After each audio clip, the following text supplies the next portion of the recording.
അസ്സലാമു അലൈക്കും. പ്രിയപ്പെട്ട സുഹൃത്തുക്കളെ, പരിശുദ്ധമായ റമദാൻ നമ്മളിലേക്ക് കടന്നു വരികയാണ്. ഇന്ന് ചൊവ്വാഴ്ച അസ്തമിച്ച രാത്രി മാസം കാണുകയാണെങ്കിൽ നാളെ ഒന്നായിരിക്കും. ഇനി അല്ലെങ്കിൽ മറ്റന്നാൾ ഏതായിരുന്നാലും ഒന്നാകുമല്ലോ. അപ്പോൾ നമ്മൾ ഇനി പവിത്രമായ രാവുകളും ദിനങ്ങളുമാണ് നമ്മുടെ മുന്നിലേക്ക് വരുന്നത് എന്ന് മനസ്സിലാക്കി പരസ്പരമുള്ള ദുആകളിൽ ഉൾപ്പെടുത്തുകയും എന്നെയും കുടുംബത്തെയും നിങ്ങളുടെ എല്ലാ പ്രാർത്ഥനകളിലും ഉൾപ്പെടുത്തി തരണമെന്ന് വിനയപൂർവ്വം അഭ്യർത്ഥിക്കുകയാണ്. നിങ്ങളെ ഞാനും ഇൻഷാ അല്ലാഹ് ഉൾപ്പെടുത്തും.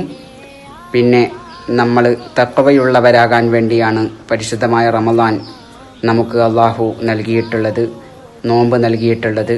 അതുകൊണ്ട് തന്നെ അങ്ങോട്ടും ഇങ്ങോട്ടും നാം കുറ്റപ്പെടുത്തലുകളും അതുപോലെ അങ്ങനെയുള്ള വാക്കുകൾ ഒരു കാലത്തും പാടില്ല. അതേസമയത്ത് ഹലാലായ സംസാരങ്ങൾ തന്നെ ദുന്യവിയായി നമ്മൾ സംസാരം കുറച്ചുകൊണ്ട് നമുക്ക് അള്ളാഹുവിലേക്ക് അടുക്കാനുള്ള മാർഗങ്ങൾ അന്വേഷിക്കുകയും അതുപോലെ തന്നെ ക്ലാസ്സുകളിൽ പങ്കെടുക്കുകയും പരിശുദ്ധമായ റമദാനിൽ ഒരുപാട് ഖുർആൻ പാരായണം ചെയ്യാൻ വേണ്ടി ശ്രമിക്കുകയും നല്ല സൽക്കർമ്മങ്ങൾ ചെയ്യുകയും സ്വതക്ക ചെയ്യുകയും ഒക്കെയാണ് റമദാനിൽ നമുക്ക് പവിത്രമായി അള്ളാഹു നിശ്ചയിച്ചിട്ടുള്ളത്. അതുകൊണ്ട് തന്നെ അതിലൊക്കെ നമ്മൾ കൂടുതൽ സമയം ചെലവഴിക്കുകയും അനാവശ്യമായ സംസാരങ്ങളിൽ നിന്ന് മാറി നിൽക്കുകയും ചെയ്യുക എന്നുള്ളത് മുഅ്മിനായ വിശ്വാസിയെ സംബന്ധിച്ചിടത്തോളം നിർബന്ധമായ കാര്യമാണ്.